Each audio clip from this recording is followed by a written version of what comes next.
బాగా జోరు మీద ఉన్నావురా, భలే ప్లాన్ చేసావు. ఏదో నీ అభిమానం నాన్న. రేపటి నుంచి నీకు ఆకలేస్తుంది రోయ్, అన్నం తినాలనిపించదు.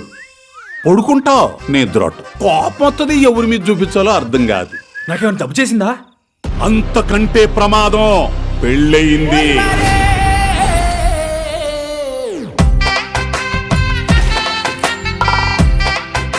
కిందేముందిరా చూస్తున్నావు? 10 చుక్కల ముగ్గో 20 చుక్కల ముగ్గో చూస్తున్నాను నాన్న. అగో, నువ్వు మంచోడు కాదు నాన్న. నువ్వు వేసే యాసాలని నాకు తెలియదు అనుకున్నావేమో.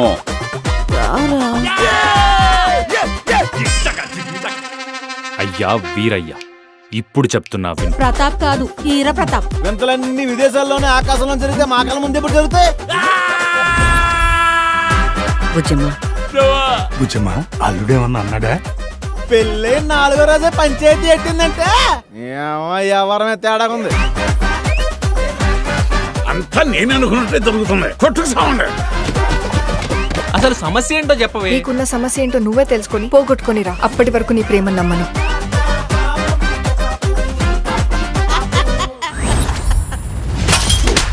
వెళ్తున్నా ప్రతాప్. ప్రేమలో మోసం మాత్రమే ఉంటుందని నిరూపించావు. బుజ్జమ్మని ఎప్పటికైనా వెనక్కి తీసుకొస్తానన్న నమ్మకం రోజు రోజుకి పోతుందమ్మా. అర్థమయ్యేలా చెప్తే బుజ్జం వింటుంది. బుజ్జమ్మని తీసుకురావా? మాట్లాడి మనిషిని తీసుకురావచ్చు కానీ తన భయాన్ని పోగొట్టలేం. నాది ప్రేమే కదరా.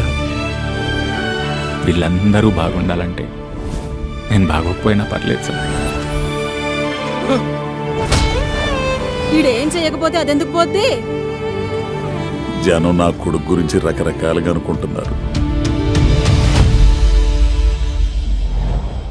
ఒక అమ్మాయి ఇల్లు వదిలి వెళ్ళిపోయిందంటే అబ్బాయి ఏం చేశాడని అడుగుతారు కానీ ఆ అబ్బాయికి ఏం జరిగిందని ఎవరు అడగరు.